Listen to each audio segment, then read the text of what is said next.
Good morning, everyone. Wanted to give a quick update. I'm actually also working at the same time, so I'm having to do double duty, but trying to get information out to everybody. That's why I'm looking over to my left there or to right, whatever. Today, this morning, a little bit ago, the Senate Committee and the Jurisprudence adjourned for SB 590, the Retroactive Child Support Bill. I've been reporting on this for, well, years, but most recently the last few weeks, months. And this morning was the Senate committee hearing on SB 590, where they heard the bill, testimony, and all that. And actually, I have that copy, so you don't have to sit there and sift through it. This is some of the stuff I'm providing, so I'm going to play it live and then pretty much end it afterwards, because I do have other work to do. But you can at least listen to what the actual SB 590 bill was. I'm going to offer just kind of a quick intro before I kick the video off. So you can kind of see some things. Yesterday we were told that we could, and I provide the information there, that we could send emails to the committee, and of which I did. I assume one of the few people, but I sent this email last evening at 9:26 with the understanding that it would be read for during the bill. Unfortunately, well, not unfortunately, but as planned, no emails or no correspondence was read. However, when people did give testimony, they asked them to put that information in writing. So I don't know what that really means. I'm just kind of pissed off about that right now because I put the time in and they're not even doing anything about it. But this is what we got. I mean, this is what we're working with right now. I'm gonna go ahead and play the clip here. It'll start out with the committee hearing. You'll get to hear it. You're going to hear them talk about the bill. They're going to have someone from the Attorney General's office talk about it. And this is something that really pisses me off. They basically did a substitution as they started talking about it, which no one's read. Nobody in the public knows anything about the substitution. And they're saying, oh, this will address like all the issues that came up. Other people that gave public testimony was Robert Garza. Y'all need to thank him big time. The guy drove from Dallas like 4 hours to give testimony and did a great job. Terrence Champagne also took time off of from his life to go down there and testify. Did a fantastic job. And the I don't want to say the big winner because they're all big winners, but Brandon Johnson. I'm going to tell you right now, Mr. Thug Life Man. I don't know like who they replace you with, but the guy that I saw giving testimony was like mature adult. Just he was the Thug Life guy, but he was like all business. Did a great job. Yeah, all three of them did a fantastic job. I want to give props out to those guys, and everyone here should too, because they're doing the work that so many of us should be doing and aren't. But anyway, without further messing around here, I'm going to go ahead and play this at the conclusion. I'm going to go ahead and end that. I won't be doing chats or anything like that. I have work to do, but I wanted to get this information out there as soon as possible. I will, of course, come back later tonight after I'm done working, look at any chats that come up or questions and deal with that. But without further ado, here is the video. The chair now lays out Senate Bill 590.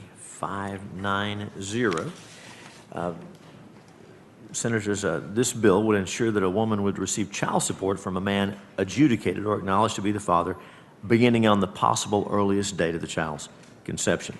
The mother would be reimbursed for 50% of the reasonable and necessary medical expenses incurred during gestation, delivery, and postpartum care that insurance would not cover, as well as 50% of the cost of materials purchased for the child's health and safety, such as diapers, car seats, cribs, etc.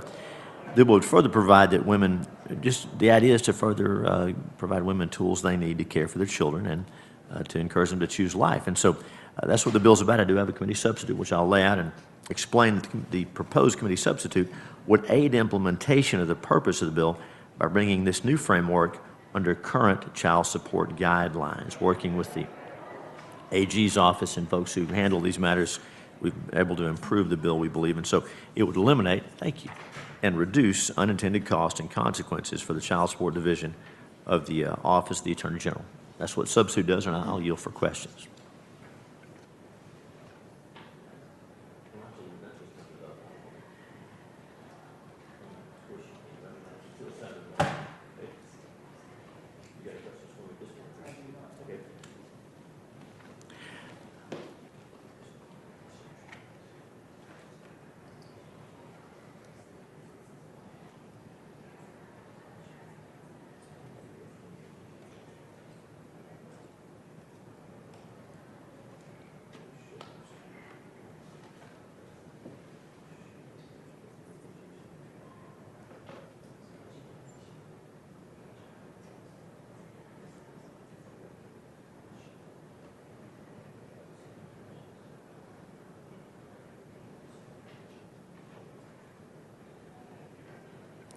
The chair calls Joel Rogers as a resource just to walk us through that. Please come on down. Thanks. Thanks. And talk about the changes made in the committee substitute, how that would affect the implementation of the bill. Please introduce yourself and tell us who you represent. Good morning. I'm Joel Rogers. I'm the Associate Deputy Attorney General for Child Support Legal Services, and I'm here just to testify as a resource on the bill. The committee substitute makes some changes to the originally filed bill. There were some identified, maybe unintended consequences in the original bill that, because it created a new section for the retroactive child support just for paternity cases, in cases where there's an acknowledgement of paternity involved. It used the word man, which we understand in the terms of a child going through the conception, but it also, we read it to apply to all retroactive child support on those types of cases. Now, we do have cases where we're establishing paternity or where there's an acknowledgement of paternity where the situation is reversed and the father is the one that has the child, and we were concerned that that would eliminate any ability for retroactive child support to be paid from a mother to a father in paternities and AOP cases. There's also, we also had a concern that it treated children born of a marriage differently than it would treat children that were being established, because you could have a situation where a married couple where the father leaves right at the moment the mother gets pregnant, and that person should also be entitled to the same level of support back through conception. That's right. There are also some presumptions in Texas Family Code 154.131 that have always applied to retroactive child support. There's a presumption, there's a rebuttable presumption of 4 years. You can only go back 4 years. It's easily rebuttable if you prove that the father or the other parent knew that they were the father and tried to avoid the child support obligation. You can go back further than the 4 years. There's also some mitigating factors in 154.131, and we wanted to make sure all those factors applied the same in terms of what this bill is trying to do. There's also the part that was creating some angst for the child support division. It was that it created a delayed interest statute. We don't have the ability on our 1995 mainframe system to create an obligation that we don't have the ability to do that now. It would cost somewhere upwards of $3.8 million for us to create that on a system that we're hopefully getting is going to be decommissioned in the next couple of years. So we took that part of it out, so it just treats interest the same as it would on any other case. And we also changed it so you wouldn't necessarily have to have a doctor testify or a doctor's information. In our cases, it's very rare that they're going to have that information in order to get the child support through the conception. And I think most courts can listening to the parties, asking them questions, can establish when the period of conception was. We used to get these little paternity wheels back when I started back in 1995 with the Child Support Division that would help us ask questions as to, when did you find out you were pregnant, things like that. So there's ways you can do that without actually having to have a doctor or any sort of expert testimony. So those are the main issues that we think the committee substitute addresses. And so, having reviewed the committee substitute, are you satisfied that those concerns are addressed? Yes, and we also think the fiscal note that we had attached to the bill that should eliminate that as well. Very good. Thanks for your testimony. Senator, any questions for the resource witness? Thank you. That's right. Thank you. Yeah, thank you. Thank you for serving over there. We'll open public testimony. The chair calls Robert Garza. Robert Garza. Mr. Garza, you've been waiting patiently there for the hearing. Welcome. Welcome. Introduce yourself. Give us your testimony. My name is Robert Garza.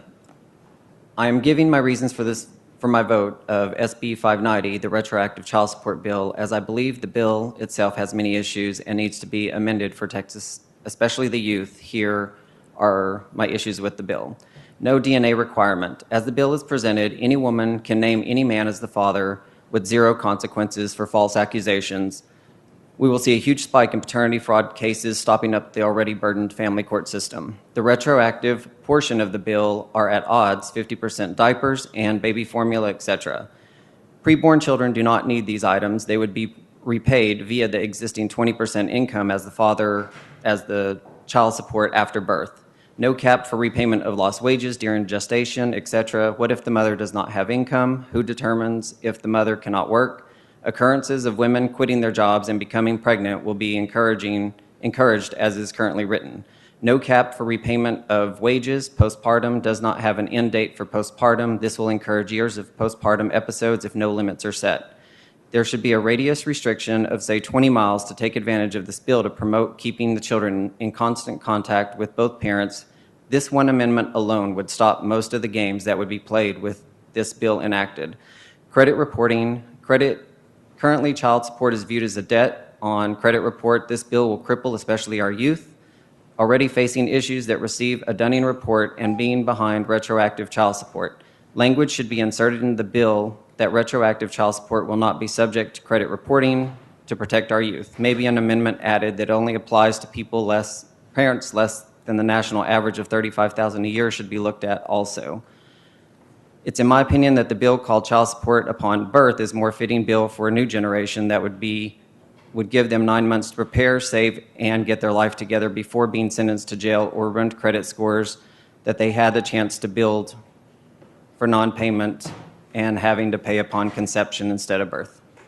Well, thank you for your testimony. And of course, your testimony is important. We listen to folks that we hear from. And I think you'll find in the committee substitute, which I know you haven't seen yet, I think it's going to deal with a lot of your concerns, maybe not everything, but the committee substitute seeks to take the current system as it exists with all the protections that exist and just extend the time. But again, we're going to keep working on this. So members, any questions for the witness? I just wanted to encourage you, if you have not already, to submit your comments in writing to the committee. Oh, absolutely. Please do that. We heard you, but if you have it in writing, please send it over to us. Thank you so much for your time. Thank you for your testimony. The chair now calls Taryn Champagne. And after Champagne, we'll be looking for Jeffrey Morgan. In fact, if Mr. Morgan's here, go ahead and take that seat or opposite. He's not here. Very well. Okay. In that case, Brandon Johnson. Is Mr. Johnson here? Go ahead and make your way, and we'll have you up after Ms. Champagne. Welcome. Introduce yourself and give us your testimony. My name is Taryn Champagne, and I represent myself and my son Findley, who may one day be a father in Texas, and I am opposed to this bill. This bill reduces a father's support of a child solely to a financial contribution and is in conflict with other sections of the Texas Family Code. My testimony will strictly assume parents involved are fit, willing, and able. The bill conflicts with Section 160.202 of the Family Code in that it forces an unmarried man into an obligation that married fathers do not have. While parents have a duty to support their children, married parents are given the discretion on how much they choose to spend on their child in supporting them. Money spent in support is protected as a form of speech, and when the state limits the father's ability to spend money, it engages in a form of censorship while enhancing the discretionary speech of the mother. Child support, as calculated by the state of Texas, is not based on actual needs of the child, as a child's needs do not simply increase commensurately with the parent's income. Child support guidelines often exceed the minimum amount necessary to support the child's basic needs. An unskilled laborer's child has the same basic needs as a lawyer's child. Additional money that is spent is discretionary in a form of speech exercised by the parents. This bill limits a father's potential free speech from conception. Nowhere in this bill is outlined guidelines for spending on the child's needs. This unilateral control forces the father to support a lifestyle that a mother may have chosen without consideration that a married family may have to agree upon. This bill also conflicts with Section 153.001 by not encouraging the parents to share in the rights and duties of raising their child. This bill is discriminatory as it does not contain provisions for forcing the mother to support the father should he want to take an extended paternity leave to bond with the child. The best support a parent can give is by being there for the child in all aspects, not just financially. The best thing for the child and their parents is not to have the government involved in their personal affairs. My son's mother and I enjoy a healthy co-parenting relationship, and that only occurred when we kicked attorneys and the state of Texas out of our lives. I welcome and encourage any questions. Thank you for your testimony. Senator Johnson, you have questions? Likewise, I'd recommend you submit your testimony in writing. It's valuable. We'd like to consider it. Thank you, Senator. Listened, but we hear a whole lot of things, and it's easier for us if we can go back and refer to something in writing. Thank you very much. Thank you. Welcome. Introduce yourself. Give us your testimony. Brandon Johnson. I'm here on my own behalf, and I also have 2 children I haven't seen in 2 years, thanks to the state of Texas. So my understanding is this bill is proposed to strengthen the heartbeat bill. My assumption is the Family Law Foundation wrote the bill, the OAG supports the bill, and the bet is single moms will cast votes for those who support this bill. Now, I saw Senator Hughes about a month ago, and he referenced an idea that politics is downstream from culture. When the state artificially incentivizes behavior with financial benefits, this argument is flipped on its head. There will be unintended consequences to passage of this bill, just as the case has been since the Family Law Reform of 1995 and the establishment of the Title 40 agency in the Office of Attorney General. The obvious consequence is going to be the further destruction of the family and further fatherlessness of children, Texas children. Now, since 1995, the state has mandated absent fathers to maximize Title 40 funds, and this is codified in the code as 201.107, Section C, directing judges to maximize Title 40 funds. Each year, the state treasury receives between $800 million and $1 billion from various streams of the income surrounding the Title 40 program. This bill is nothing more than another avenue to further increase these federal incentives by increasing another 9 months to the child support debt.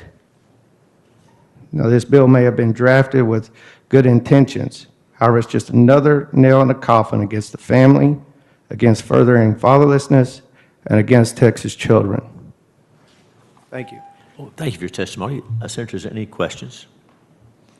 Thanks for being here, and please get that in writing to us as well, because we are listening, but it does help a lot. Thank you for being here. The chair calls Rebecca Parma. Ms. Parma is the last witness we have registered on, for, or against Senate Bill 590. If anybody else wants to testify, please sign up on the kiosk outside. Well, you can't sign up, literally, but go to the kiosk outside and punch it in. Ms. Parma, welcome. Introduce yourself. Give us your testimony. Awesome. Thank you, Chairman Hughes and members, for allowing me to testify before you today. My name is Rebecca Parma, and I serve as the Legislative Director for Texas Right to Life. I'm testifying today in support of Senate Bill 590. In this first session post-Roe, the legislature is in a unique moment to pass legislation showing that our state is not just anti-abortion, but truly pro-life. SB 590 is a great example of this. A mother's financial responsibilities begin immediately upon finding out she is pregnant, but the father's currently don't start until the baby is born. This includes healthcare expenses, certainly, but also those other expenses that begin to be incurred during pregnancy in preparation for the baby's arrival. We support the bill's goal to extend retroactive child support to the earliest possible date of the child's conception. We also support that the bill enables a court to order the father to additionally pay an equitable portion of all the prenatal and postnatal healthcare expenses, both of the mother and of the preborn child. This legislation highlights the humanity of the preborn child and the important role fathers have in their children's lives. It also recognizes the important time frame of pregnancy for the child's health, the financial responsibilities that pregnancy entails, and justly balances these between the mother and the father. This is a common sense measure that continues to build a pro-life Texas. We look forward to your favorable consideration of SB 590. Thank you for your time, and I'm happy to answer any questions. Thanks for your testimony. Members, any questions for the witness? Thank you for being here. Is there anyone else wishing to testify on, for, or against Senate Bill 590? Seeing and hearing none, public testimony is closed, and the bill is left pending at this time. As a matter of pending business, Chair lays out Senate Bill 590. We will now vote on Senate Bill 590. Senator Hughes moves the adoption of the committee substitute to Senate Bill 590. Is there any objection? If not, it is so ordered. Senator Hughes moves that the committee substitute to Senate Bill 590 be reported favorably to the full Senate with a recommendation that it do pass and be printed. The clerk will please call the roll. Creighton. Hinojosa. Middleton. Johnson. Aye. Hughes. And I think we'll send that one to the floor. Not to local. as we recognize we still have some input to be considered. Thank you, Senator. And if there's no other business before the Committee on Jurisprudence, the committee stands in recess, subject to the call of the chair. Thank you all.